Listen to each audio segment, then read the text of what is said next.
All right. All right. Z92.7, home of the Ricky Smiley Morning Show. I am Kirby Gwen, and today it is truly a tremendous honor to be joined by Grammy award-winning singer, songwriter, producer, and he got that "Please Don't Walk Away" hot in these streets right now. PJ Yeah. Morton, welcome to the Zoom. Thank you. Thank you. Good to be here, Kirby, hanging with Yeah, you. For sure. I'm good. And I Now thank you listen. for that. Thank you for the intro. I mean, I got singing in the intro and everything. I know you're I'm ready to getting put me on the album, PJ, but we gonna absolutely take it slow. right. So how has 2022 been treating you? 2022 is better than 21. I'll say that. Yeah, it Yeah. feels like there's some level of normalcy. It's either that or getting comfortable or understanding what a newer normal looks like. Mm. But I've been creating. I feel like I finally started to connect back into my creativity and really saying something that I want to say, and the music is flowing now. So I'm happy about 2022. I'm Yeah. excited. Yeah, I'm hopeful. Yeah, I like that. Now, you just mentioned, you said that you're finally feeling like you're starting to say what you really want to say. Were you not Mhm. saying what you wanted to say before? Well, no, there was a period in the pandemic where I just didn't want to say anything. I was just, Mm. I just needed a break. And I tell a lot of songwriters, in order to write something that connects, you got to live first, and be present. And then, so I think it was so much going on in the world that I was just trying to be present and not saying anything, just shutting up and Mhm. listening. And so that's what I meant. Now I've been getting back to what I actually want to say, because I have something to say again. Yeah, I love Yeah, that. Now, yeah, again, being out here talking, I've been looking up, doing my research. So you've been out here yeah. hitting the press circuit. uh, Word. but I wanted to do a deep dive, and I'm curious, when is the last time you Googled yourself? Um, I haven't. It's been a. I had. I don't even know. Time. Well, I just Yeah. want to let you know, I wanted to clear the air on something. According to Okay. Tadler.com, you are bald. I'm bald. Listen, Oh wow. listen, that's what I said. I was like, Dang. They I took my looked hair at off. it. I said, PJ getting money, so that might be a lace front, Oh okay? wow. Okay. All right. So I was once bald. Hey, I didn't know if it was like a thing, if it had happened, but and No, I used also, to. Yeah. go I used to on. have a real short cut. Maybe Yeah. someone thought I was bald. Yeah. But then we know, like, your dad is the legendary Bishop Paul S. Morton, okay? A beautiful Yes. black bald man. We stand for a bald king now. Hey So man, cheers. I listen, if I had to look like my dad when I'm his age, I'm happy to do it. Cut it all off. yeah.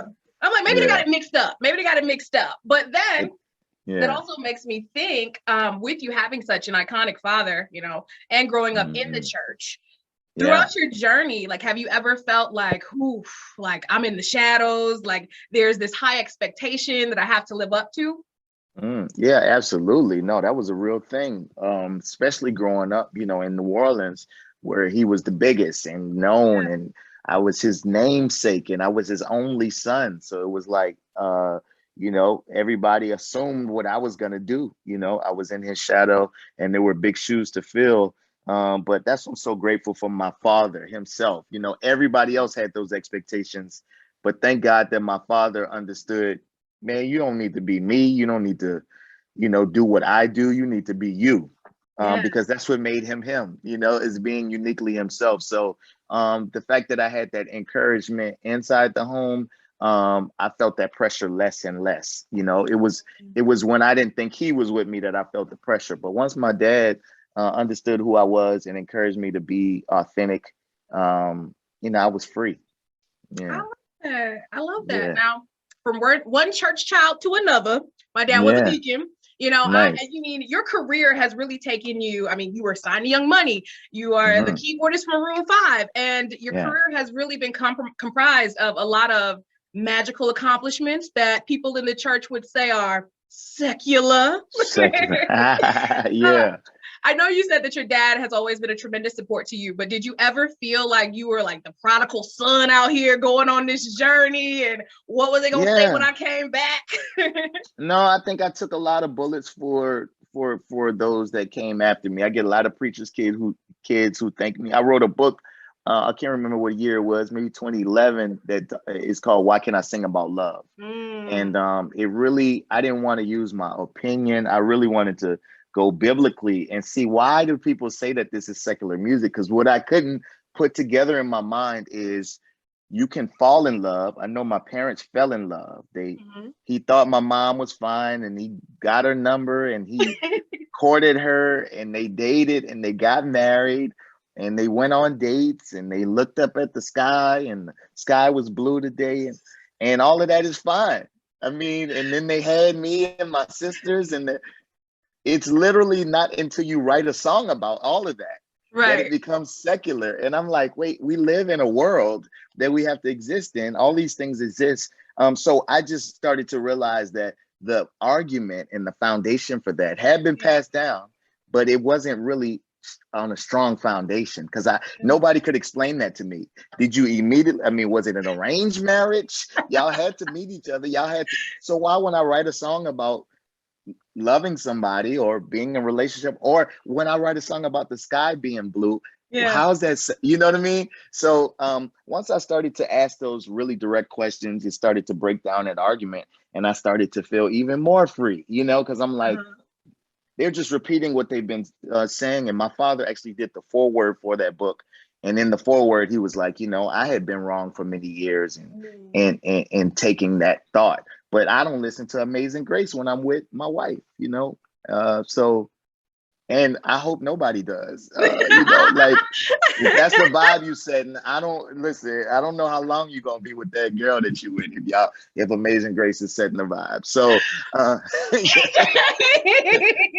so I just think we had to be real, and be balanced people. And I think that argument is a lot weaker now. And I see I get invited to churches to do they singles night, or they marriage. So like, I mean, I started getting those calls, so it started to show me that things have definitely started to change. So I appreciate that, and I'm not mad that I took some bullets for it. I love that. That was a long answer. No, it was a perfect answer. Another thing that we love about PJ Morton, especially me, is you are from New Orleans, baby. That's right. Love New Orleans. And I think that you have done a multitude of collaborations, but two of my favorites, Slide Back with the Soul Rebels and TSA with Tank and the Bangers. It's something about when that New Orleans energy get up in that studio. Yeah. That's family. Both of them. Yeah. Shout out to the Soul Rebels and Tank and the Bangers. That's family. I just did a performance with Tank with the orchestra here in New Orleans. That was super fun. But we always have a good time. It's in us. That music is just in us. Nola babies, so it was fun. Yeah. What do you think it is about artists from New Orleans that, like, what is the thing, the je ne sais quoi, that no other artist on the planet can duplicate? Well, I think it's our mentality. We're not an industry town. So we're not New York, we're not LA, but we're a music town without music industry. So your badge of honor was not how many records you sell or how many spins you get on the radio. It was, how dope are you, period. Yeah. How unique are you, period. You know what I'm saying? Are you great? And so that's where we had to be. So I think when we think of the music now, it's like, we're just trying to be the flyest. We're trying to make the best music. And then we think second about commercial, what it's going to do, sell, so I think there's just always something authentic to it that connects heart to heart, because that's where we're starting, just purely at the music. And I think we all have that in common. We march to the beat of our own drum, I mean, we are responsible for American music. Jazz was started here, the first American form of music. And then I think we kept doing it, with bounce music.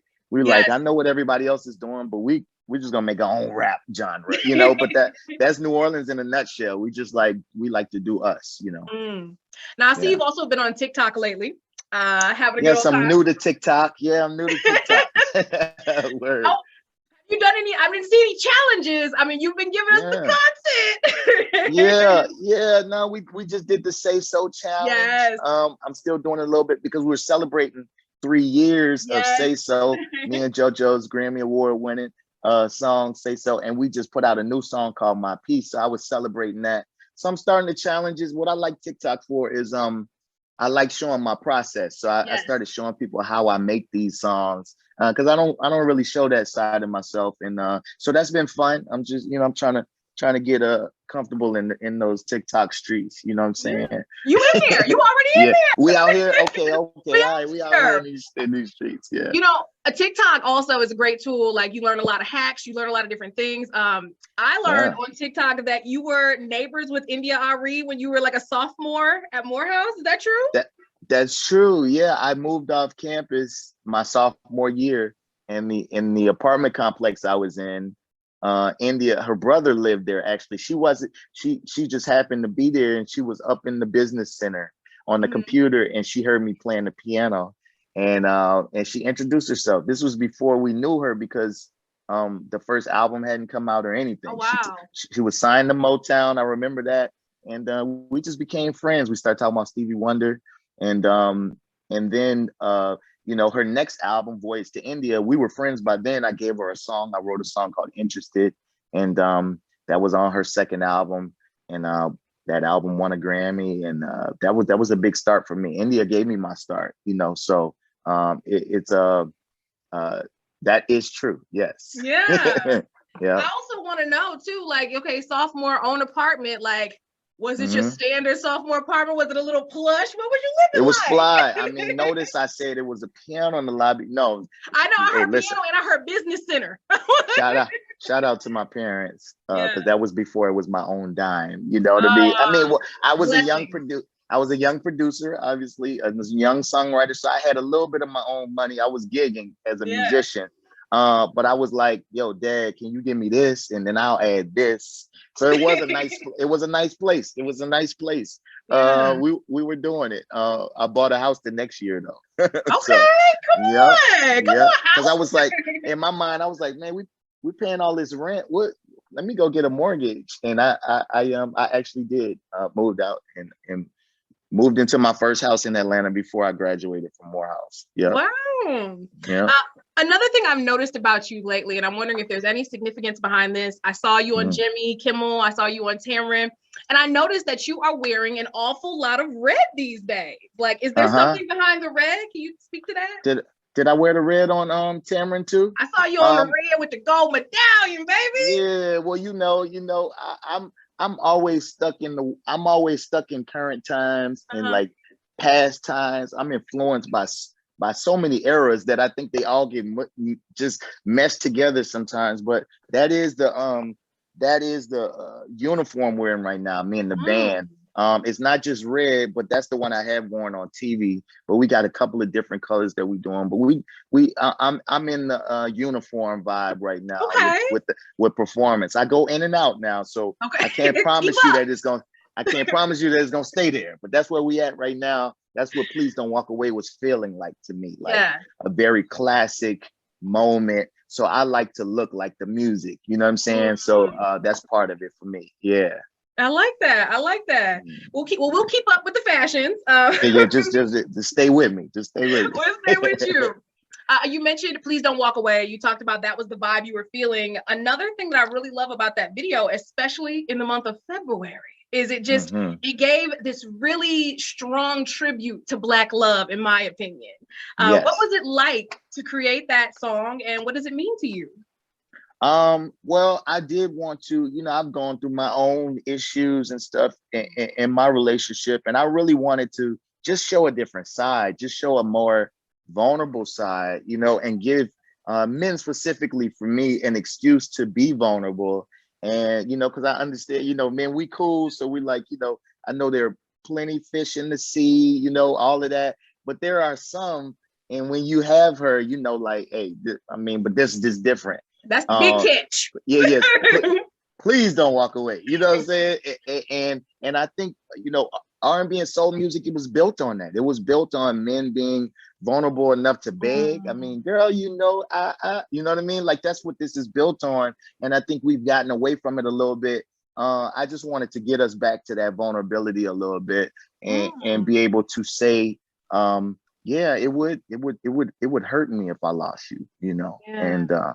And that's really what it was for me. And that is celebrating love, but I also just wanted to be realistic in love, showing that they, you know, to get there are gonna be ups and downs in it, you know. So that's really what it was about for me. Yeah, I love that. Right. Now, Yeah. you have had many of accomplishments. You've worked with everybody from Erica Badu to Stevie Wonder. You've been on SNL. You've done the Super Bowl. But it feels Mhm. like in this season, this is a new chapter for you. I heard you say in some interviews that you kind of scratched off the bucket list. And Yeah. I'm wondering, like, what is the new list? What are we looking forward to? Yeah. I mean, that's so crazy you asked that because it's really you know, this sounds crazy, but I hit a lot of bucket list stuff that I never thought I would hit, you know, especially not when I hit it. Working with Yeah. Stevie was used to be it. I mean, that was like it. And then I did that and I'm like, okay, but it's really helped me to be more present and peace has become the highest currency for me. It's like just enjoying life, enjoying my family, you know what I'm saying? Playing music is what I love to do. So doing that, but not doing that in a way that is a way that I have to do it, or like, you know, just doing it in a way that it brings me joy and other people joy. So it's about being present and making the best things that I can make, being excellent, you know.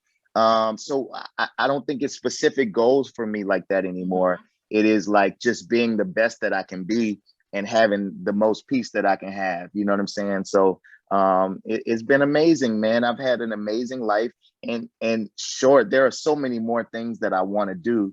And but like I heard Steph Curry say, like I have nothing left to prove, but a lot more to accomplish. So I feel like that. You know what I'm saying? Like I just want to keep accomplishing great things because I'm putting forth greatness, you know, Yeah. and nothing less. So that's where I'm at right now, to be honest with you, Kirby. Two of the things that I've heard you say several times, you've mentioned peace and being present. And oh, I Hmm. love to hear a Black man talk about Yeah. peace and presence. Yes. Yes, yes, Which yes, yes. brings me to your actual song, My Peace with JoJo and Mr. Talkbox. Listen, when I heard that Spotty Addy Dopalicious, heard it in the back. I heard the horns. I heard the That's right. horns. That's right. Tell me a little bit about what it was like creating that work of art. Um, it was a little process. Like it started off as one thing, and it just started to grow into that. Like it had that Spodio Delicious wasn't even there for a long while, Okay. and it wouldn't leave me alone. Every time I was like, I'm Hooked it to done. you. Hey, it was space. I was like, what about dun, dun, dun, dun, dun, dun, dun, and that's so classic, right? And this song is just I don't know that I've heard a song like this, and I've never Yeah. written one like this that is not a love song, you know, but Mm. it's really a self-love song. You know, Yeah. it's like I say, you know, I got to be all about me before I'm all about you, because if I don't take care of me, I'm no good to you, you know. And so I can't sacrifice my feelings no more, you know. And it was a realization that I came to in my life, like, you know, blaming relationships failing or not on other people. You really got to find out what you did and what your part in it is, and getting yourself together. So I wanted it to be a duet because I wanted it to feel like two perspectives, but I didn't want it to be a relationship song. And it's really connecting to people right now. Yeah. I think you know, going through the world flipping upside down, it's like, yo, all I really got is peace. Like that's all I can really count on. So like I can't afford to like let you mess that up. And Yeah. so that's where we are. So I think we just created a dope little anthem. And me and JoJo, of course, we've had history, you know, with Say Yeah. So. And I went back to the well and got my girl, and I think we got another one. You know, we We got got another one. another So one. yeah, another one. Yeah, shout out to Kelly. Word. Oh, Still. well, I know I can't take up too much of your time today, but It's all good. It's all good. I will say here in Flint, we are currently at a place where we are bubbling to the brim with lots of talented emerging musicians and creatives, singers, songwriters, and producers. As a person who has truly been on such an incredible journey, to those new and emerging musicians, what advice would you offer them? Um, you know, I do believe that this is the best time in the world to be a creative, especially in music, because You've got more access. You've got more information. A lot of things we know now used to be secrets. Used to have to get to the buildings. Used to have to sign to a record company. I've done this independently. All three of those Grammys are as an independent record company, independent artist. But I would say it took a long time for me, but the thing that allowed me to do that is being authentic.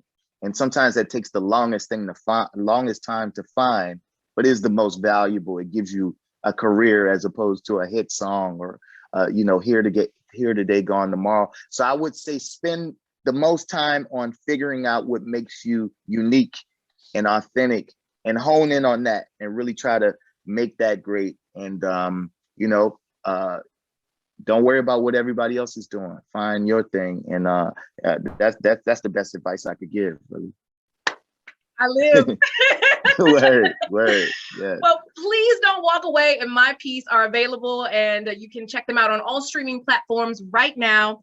PJ Morton, thank you so much for the value that you are adding, not only to the music industry, but also to our community and to this world. It has truly been an honor to chat with you today. I appreciate you. Oh, man. Thank you for having me. I enjoyed it. Come back anytime. Yes, indeed. I will be back for sure. It's Z92.7. Thank you. I never know how to end these. I'm like, do I just say goodbye? I know. Yeah. Basically.